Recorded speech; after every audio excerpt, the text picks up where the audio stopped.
Halina, tayo po't panoorin ang mga aral at mga mensahe ng makabagong panahong katuruan. Mga katuruan at aral na nagmula pa sa lumang kaban ng tipan. Mga katuruan, mga hula, mga mensahe na matagal nang kinalimutan ng kasaysayan. At sa ngayon, tayo ay nasa dulo na ng huling panahon, ay muling binuhay ang salita, ang diwa na dala ng mensahero na siyang galing dito sa dulong silangan. Mga kaalamang lumipas, libo-libong taon na ang mga nakaraan. At ngayon ay muling matutunghayan dala ng mga mensahe ating pag-aaralan. Ihanda ang ating sarili, buksan ang ating diwa, pansinin at timbangin ang mga katuruan, bigyan diin ang mga aral na matututuhan, mga aral at mga katotohanan na siyang magpapalaya sa ating nakaraan.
Masayang bati mga Ophirians, para sa mga new subscribers, muli kaming nagpapaalala na panoorin nyo muna ang The Guide, sa ganun alam ang tamang sunod-sunod ng panunuoring video. Mahigit 100 instruction videos na po ang inilabas ng OHC. Maguguluhan po kayo kung hindi susundin ang sinasabi ng guide. Inilagay namin ang link sa ibaba lamang nitong video. Sa ating pagpapatuloy, muli nating sariwain ang habili ng Ama. Huwag kalilimutan ang mga kautosang ibinigay niya kay Moses. Malakay chapter 4 verse 4 hanggang 5. Don't ever forget the laws and teachings I gave my servant Moses on Mount Sinai. I, Yahweh, promised to send the prophet Elijah before that great and terrible day comes. Sinabi din ng Mesaya, hindi niya inalis or binago man lang ang mga kautusan na ibinigay kay Moses. Matthew chapter 5 verse 17. Do not suppose that I came to do away with the law and the prophets. I did not come to do away with them, but to give them their full meaning. Malinaw din ang pagnanais ng Mesaya na ma-revive ang laws of Moses. Matthew 23 verse 34. I will send prophets and wise people and experts in the law of Moses to you. But you will kill them or nail them to a cross or beat them in your meeting places or chase them from town to town. Ngayon, sino ba ang kumakalaban o sumisipa sa law of Moses at sa mga salita ng Ama at ng Mesaya? Si Pablo at ang mga followers nito. Ganito ang kanilang doktrina. Romans chapter 7 verse 6. We have been released from the law so that we serve in the new way of the Spirit and not in the old way of the written code. Pinalaya na kami sa makalumang kautusan. Isa pang verse, Romans chapter 6 verse 14. You are not under the law but under grace. Sinabi ni Pablo, hindi kayo nasasakop ng mga kautusan kundi ng biyaya. Yan ay malinaw na pagsalansan ni Pablo at ng kanyang mga sekta. Malinaw ang sinabi ng Ama, ang kanyang mga kautusan ay forever, from generation to generation. Malinaw din ang salita ng Mesaya. Hindi niya pinawalang bisa ang mga kautusan, bagkus magpapadala pa nga siya ng mga eksperto sa laws of Moses. Ang pagkalaban ni Pablo sa mga salita ng Ama at ng Mesaya ay malinaw na patunay na siya ay isang huwad na apostol. Peke. Isa pa sa mga sinasagasaan ng mga sekta ni Pablo ay ang Feast of Tabernacles na ating tatalakayin ngayon. I-advance ko sa inyo ang tanong, bakit kasama itong Feast of Tabernacles sa mga kautosang sinabi ng Ama? Kung babasahin mo ang reason ng Ama, sinabi niya na upang malaman ng future generations na tumira ang mga Israelites sa mga tent o kubol noong inilabas sila mula sa Egypt. So here is the scenario na nais ipaalam ng Ama. Imagine ninyo, mula sa secured environment ng kanilang mga tahanan sa Egypt, lumabas ang mga Israelites at naglakbay. Nanirahan sila sa mga tent, exposed sa mga natural hazards of the environment. Nasa open field sila, natutulog sa lamig ng gabi, hamog, ulan, at init ng araw. Tent lamang ang kanilang proteksyon. Huwag na nating isali ang mga insekto at mababangis na hayop. Wala ring siguradong source ng tubig at pagkain. In short, devoid of any comfort living. Ganyan ang kanilang kalagayan sa loob ng maraming taon. Ngayon, bakit ipinag-utos ng Ama na i-celebrate, commemorate, reenact o isadula ang pangyayari from generation to generation? Ang sagot ay matatagpuan sa Ecclesiastes chapter 1 verse 9. What has been will be again, what has been done will be done again. Nothing has changed under the sun. Matalinhaga yan, pero ibibigay namin sa inyo ng straightforward.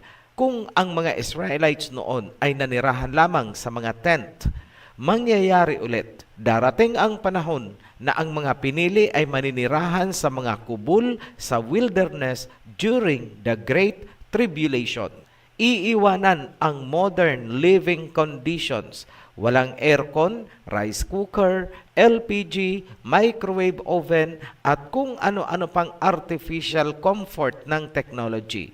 The most extreme scenario, baka tanging ang nakasuot lamang ang inyong madala pag sumapit ang Great Tribulation.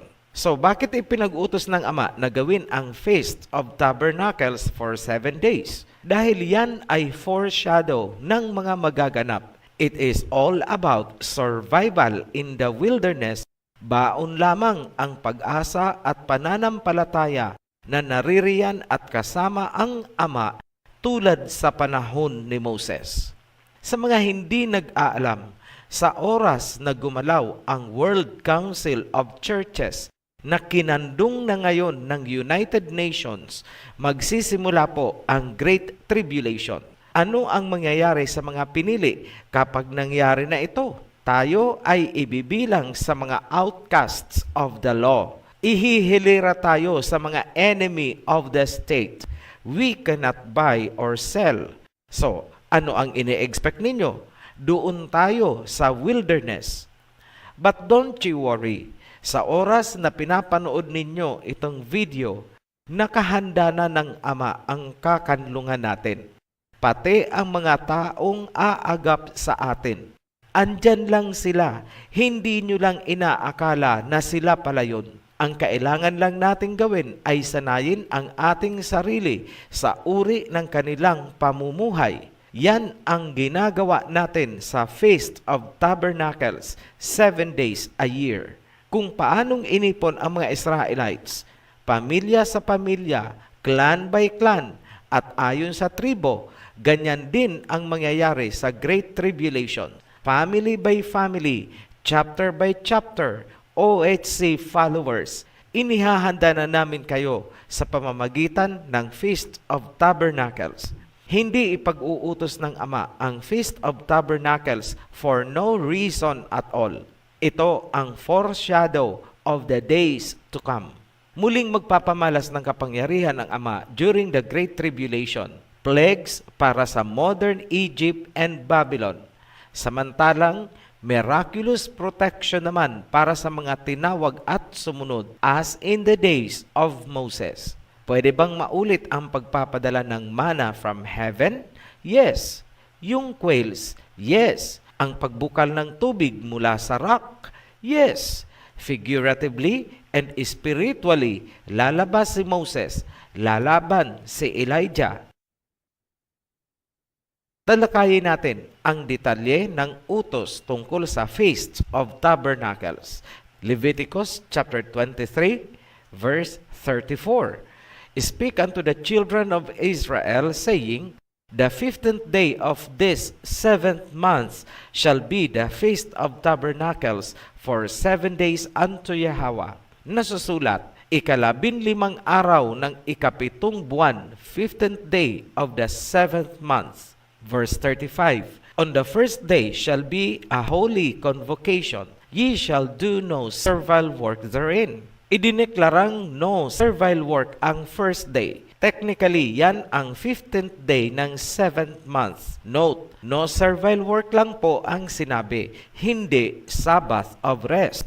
Verse 36, 7 days ye shall offer an offering made by fire unto Yahweh. On the 8th day shall be a holy convocation unto you. And ye shall offer an offering made by fire unto Yahweh. It is a solemn assembly, and ye shall do no servile work therein.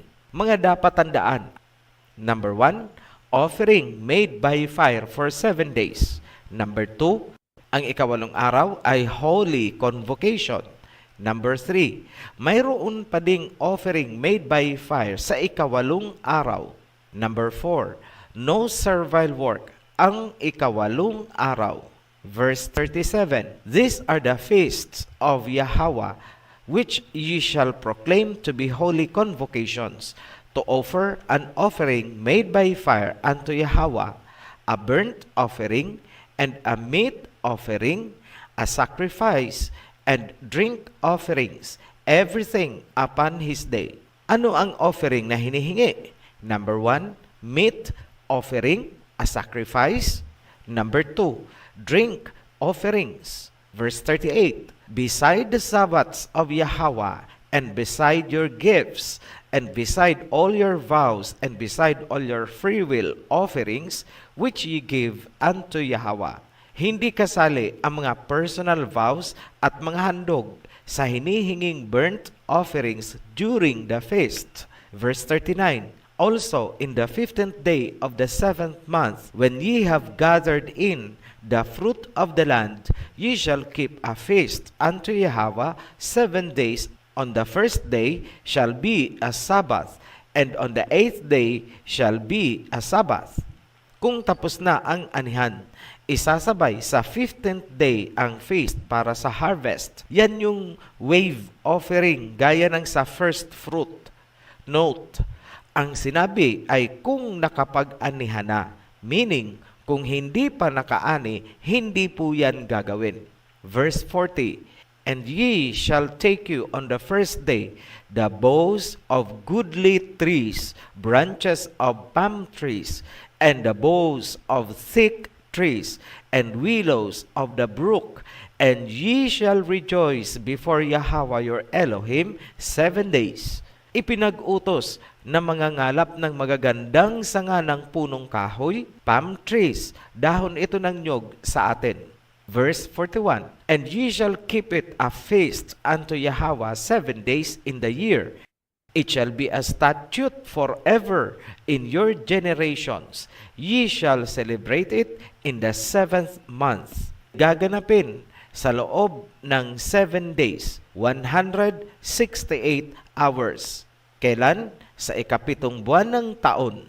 Verse 42, Ye shall dwell in booths 7 days. All that are Israelites born shall dwell in booths. Maninirahan sa mga kubol or tent sa loob ng 7 araw. Ang utos ay para sa mga Israelites. Ngunit, gaya ng sinabi namin, kasama po tayo dito dahil nagpasakop na tayo sa covenant ng mga Israelites. Do what Israelites do. Verse 43, that your generations may know that I made the children of Israel to dwell in booths when I brought them out of the land of Egypt. I am Yahweh, your Elohim. Para malaman ng mga darating na henerasyon na ang mga Israelites ay nanirahan sa mga tent noong sila ay inilabas sa Egypt. Summarize natin ang iniutos. Feast of Tabernacles, year 2020, schedule 7th month of the Mosaic calendar. Magtitipon on the 15th day, October 1 sa umaga. Adjourn 22nd day, October 8 sa umaga. Kapag na-compute mo yan, that would be 7 days and 7 nights, 168 hours. Ano ang focus ng 7 days feast? Number 1, team building. Kailangang ma-develop ang maayos na samahan ayon sa principles ng Philadelphia Assembly. Brotherly love para sa lahat. Number 2, development of survival skills. Mahalaga po ito bilang preparasyon para sa darating na Great Tribulation. Number 3, strengthen biblical foundation. Palaguin ang kaalaman at pagtibayin ang pananampalataya ng bawat isa. Narito ang framework ng buong celebration. Paki-post na lang po ang video kung gusto nyong basahin ang tabulation. Kung napapansin nyo, ang Holy Convocation ay Day 1 and Day 8. Ano ba ang ginagawa during Holy Convocation? In contrary sa iniisip ng karamihan, ang Holy Convocation na sinasabi dito ay hindi po sermon-sermon sa pulpito sabay paikot ng supot para kumulekta ng pera. Western style of worship po yan. Gawaing Gentile po yan. Ano ba ang nararapat? Ganito po yun. Day 1, ang Holy Convocation ay opening ceremony. Pansinin nyo ang sunod-sunod. Number 1, ihahanda ang apoy. Number 2, hihipan ang shofar. Number 3, magtitipon ang lahat sa pangunguna ng mga kalalakihan, mga heads of the family. Number 4, haharap ang lahat sa pangunguna ng tatay o family head, family by family, clan by clan, tribe by tribe, sa paligid ng altar. Tatawagin natin ang ama. Gagawin ang padugo, animal sacrifice, at ito ay susunugin. Kapag naisalang na ang burnt offering, magsasagawa ng pagbabasbas ang priest or kung wala, ang pinakamatandang lalaki sa buong kawan. Yan ang Holy Convocation on the first day. Pagkatapos niyan, sa kanyo palang sisimulan ang anumang mga gawain. Itayo ang inyong mga kubol, mangalap ng mga magagandang sanga ng kahoy at palm leaves, at mag-decorate. You have the whole day for that. Sa panahong ginagawa nyo itong pagpapadugo, habang tinatawag nyo ang ama, mararamdaman nyo ang ginagawa noon ni Noah, Abraham, at iba pang patriarchs. Mairelate nyo na ngayon ang malalim na pinagmulan ng mga tribal practices sa ating bansa. Lahat yan ay may biblical roots, ngunit nalihis lamang part and parcel dahil sa ginawa ni King Solomon at iba pang external influence. Day 2 hanggang Day 7. Gamitin nyo ito para sa team building, survival skills training, at mga Bible study or sharing. Ano ang mahahalagang survival skills na pwedeng gawin? Magbibigay kami ng mga halimbawa. Paano magparikit ng apoy, the primitive way, na hindi gagamit ng posporo, lighter, at gaas? Paano gumawa ng torch na walang kerosene? Paano magluto sa kahoy? Paano magsaing sa dahon o kawayan kung walang kaldero? Paano magsaing na hindi gagamit ng apoy kung kayo ay nasa tabing dagat? Paano ang basic na pagtatali or tying a knot? Kung papansinin ninyo, ito ay mga off-grid skills. Parang sa Boy Scout ba? Maganda rin kung mabigyan ng panahon ang first aid. Ngayon, kung may access naman sa tubig, pwede kayong mag-conduct ng swimming lessons o kaya pamimingwit. Ngayon, mula naman sa unang gabi hanggang sa mga darating na gabi, Habang nagsusunog kayo ng burnt offering, pwede ding magsagawa ng bonfire. Remember, pagdiriwang po ito. And guess what? May audience tayo na hindi natin nakikita. Tandaan ang sinabi ng Ama, "Rejoice before me." Mag-cultural show tayo. Tribal dance. Warning lang po, no Western dance. Ayaw po ng conservatory ang mga Western dance para sa mga ganitong okasyon. Huwag isasayaw sa harap ng Ama itong mga sayaw ng mga Gentiles tulad nito mga karenyosa, pandango, tango, bugi at cha-cha. We don't think matutuwa ang Ama na manood ng Japhethite dance. Linawin namin, hindi namin ipinagbabawal sa inyo ang sayaw na yan. Ang sinasabi namin ay huwag niyong isasayaw yan sa feast and holidays na audience natin ang Ama. Mabuljak talaga tayo niyan. Baka hindi blessings ang matanggap natin, kundi palo.